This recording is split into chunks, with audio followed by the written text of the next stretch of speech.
Ողջույն իմ շատ սիրելի հետևորդներ, երբ ասում եք, որ ֆիկուս էլաստիկը շատ է երկարել, չգիտեք ինչ անեք, կտրեք, բույսին կվնասեք թե չէ, այսօր պիտի նորից անդրադառնամ այդ հարցերին, եկեք միասին գնանք, կտրենք երկարած ֆիկուսները, բերենք այստեղ և տեսնենք ինչպես կարելի է դրանից նոր բույսեր ստանալ։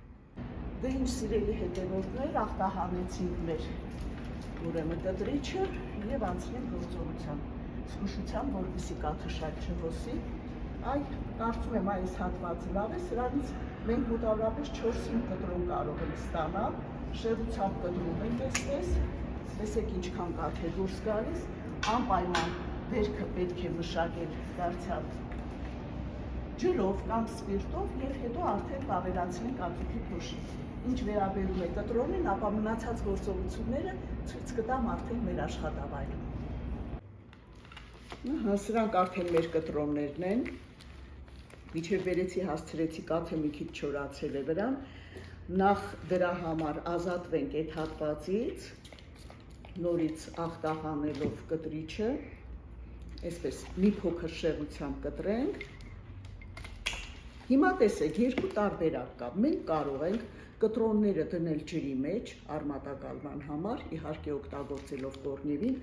բայց բազմիցս ասել եմ, որ ես համբերություն չունեմ մինչև ջրի մեջ արմատակալի, ընդհանրապես շատ եմ սիրում միանգամից բույսերը բազմացնել հենց հողի մեջ։ Ամեն ինչ նախապատրաստված է, եկեք սկսենք կտրել արդեն հատվածների և երկու տարբերակն է ես ձեզ ցույց տամ։ Ինչ ալոց սիրելիներս, ինձ թվում է ես ֆիկուսներին այնքան եմ անդրադարձել, տեսականին էլ այնքան շատ է, ֆիկուս էլաստիկ, ֆիկուս բենջամին, ֆիկուս մագնի, այստեղ ֆիկուսի բոնսայ եք տեսնում, բայց ձեր հարցերի մեծ մասը, չգիտեմ ինչու, միշտ վերաբերում է ֆիկուս էլաստիկներին։ Հավանաբար սրանք մեր են հին ժամանակներից եկած, չէ, մեր տատիկների ժամանակներից եկած ամենասիրված բույսերից են դրա համար։ Մոտավորապես կտրոնները կարող ենք անել 10-13 սանտիմետրի սահմաններում։ Կարող է կտրոնի վրա լինել ընդամենը մեկ տերև և կարող է լինել երկու տերև։ Եկեք այսպես անենք, այստեղից կտրում եմ ես, հաջորդը, տեսեք ինչքան կաթ է դուրս գալիս։ Այս կաթը մաքրելու համար մենք այն անկախ նրանից ջրի մեջ ենք բազմացնում, թե հողի մեջ, նախապես պիտի դնենք տաք ջրի մեջ, մոտավորապես 2 ժամ, ահա այսպես կտրոնները անենք, իդեպ ասեմ, որ կարող ենք բազմացնել նաև տերևի օգնությամբ, դարձյալ շեղությամբ կտրում ենք, դնում ենք ջրի մեջ, մի փոքր մնում է, այնուհետև ջուրը փոխում ենք սովորական ջրի մեջ, լցնում ենք կորնևին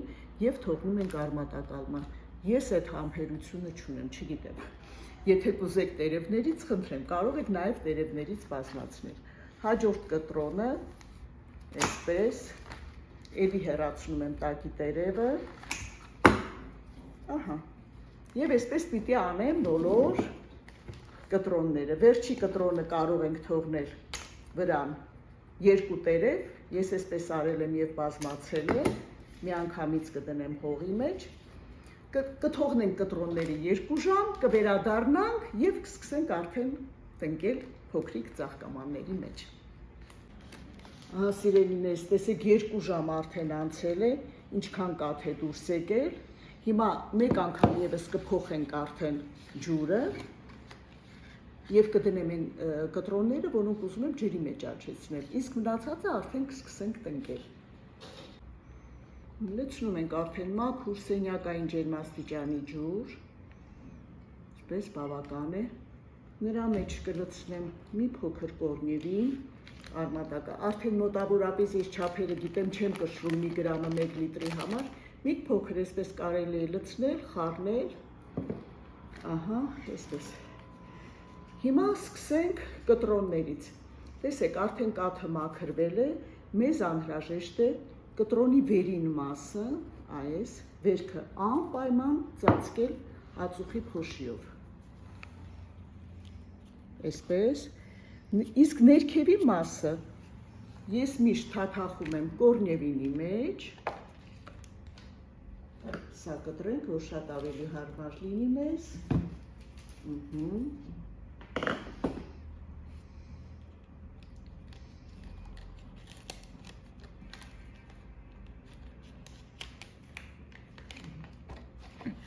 վերևի մասը ածուխ, դերքևի մասը գորգևինի լուծույթի մեջ ենք թաթախում և նախապատրաստում արդեն տնկման։ Որոշ մասերը կարող ենք դնել, ինչպես ձեզ ասեցի, ովքեր սիրում են ջրի մեջ աճեցնել, նայել ինչպես է արմատակալում այդ պրոցեսը, այս դեպքում մենք կարող ենք նույնիսկ 2 տերև թողնել վրա։ Հիմա վերցնում ենք հողախառնուրդ, որն իրենից ներկայացնում է սևահող, տորֆ, պերլիտ և դրենաժ, մանր դրենաժ խառնուրդը, լցնում ենք, մի փոքր սեղմում այսպես և կտրոնը արդեն պատրաստի տնկում։ Եթե ուզում ենք արմատակալումը ավելի արագ գնա, երբեմն կտրում ենք նույնիսկ այս տերևը, որ ուժը չտա, հա, արմատներին տա ուժը։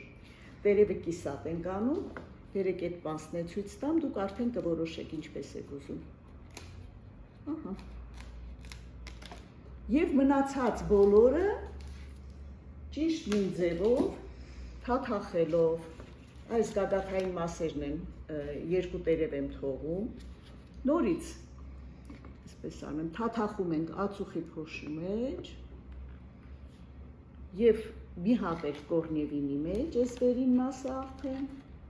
և տնկում ենք։ Մի ծաղկամանի մեջ կարող ենք 2 կտրոն դնել։ Իդեպ ասեմ, որ այս դեպքում մեծ ծաղկաման վերցնել խորհուրդ չեմ տա, որքան ծաղկամանը փոքր է լինում, այնքան արմատակալումը ավելի արագ է տեղի ունենում։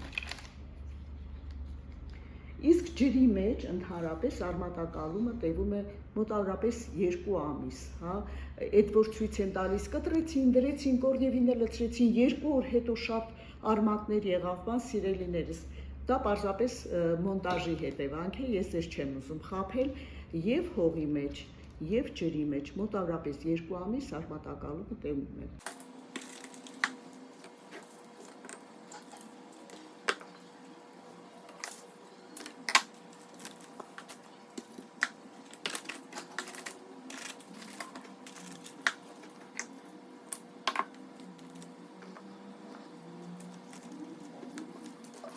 Դե ինչ մնաց վերջինը, էլի այսպես, ճիշտ հարց տվեցին, նոր նկարահանման ժամանակ ասում է մեր օպերատորը, իսկ այդ եթե կաթը չենք լվանում, նպատակը ինչ է, որ կաթը լվանում ենք, որպեսզի այս բջիջները բաց լինեն և արմատակալումը արագ լինի, այդ է նպատակը, այդ պորերը չփակվեն, սա էլ վերջինն է, տնկեցինք, բայց բոլոր դեպքերում մտածեցինք, որ այս տերևները մեղքս եկավ, ափսոս են, երևի դրանք էլ կտնկենք, նախապես կդնեմ ջրի մեջ, էլի, ինչպես մյուս կտրոնների հետ վարվեցինք, հետո արդեն կկտրենք ծայրերը և կդնենք հողի մեջ։ Սիրելիներս, այս վիճակով կարող եք բույսերը, իհարկե վերատնկելուց հետո ինչ ենք անում, բոլորս գիտենք արդեն ջրում ենք, այսպես, կարող ենք վրայից մոմլատ ցելոֆանի շերտ դնել ծածկել, որպեսզի ջերմոցային էֆեկտ ստանանք, բայց հիմա գարուն է, չեմ անում այդպես, ուղղակի կդնենք որևէ լուսավոր տեղ, արևի տակ կտրոնները պետք չի դնել և կսպասենք արմատակալման առաջին նշաններին, որից հետո արդեն կարող ենք տեղափոխել այլ ավելի մեծ ամանի մեջ։ Հետագա խնամքի համար հիշեք, որ ֆիկուսները արևի ուղիղ ճառագայթ չեն սիրում հողի գերխոնավություն, հետևապես հաճախակի ջրեր պետք չէ, ջրում ենք միայն ստուգելուց հետո և հաճախակի կարող եք տերևները խոնավ շորով մաքրել։ Դա և հնարավորություն է տալիս բույսին կոկիկ լինելու, ֆոտոսինթեզ լավ անելու, ինչպես նաև օդի խոնավությունը արդեն միանշանակ բարձր է լինում։ Այսքանը սիրելիներս, հիշեցնեմ, որ ֆիկուսը ընտանիքի բարեկեցության նշանն է, հարցեր կունենաք գրեք անպայման, հարցերին ես սիրով պատասխանում եմ, իսկ մենք կհանդիպենք անպայման ձեզ պիտի ներկայացնեմ ինչպես ենք մենք հողախառնուրդը պատրաստում, որովհետև շատ եք հարցնում, գարուն է, վերատնկումներ եք անում, բազմացում եք անում, ինչ հողախառնուրդ պատրաստել։ Կխոսենք ունիվերսալ հողախառնուրդի մասին, որի մեջ բոլոր բույսերը կարելի է տնկել։ Դե ինչ, ցտեսություն։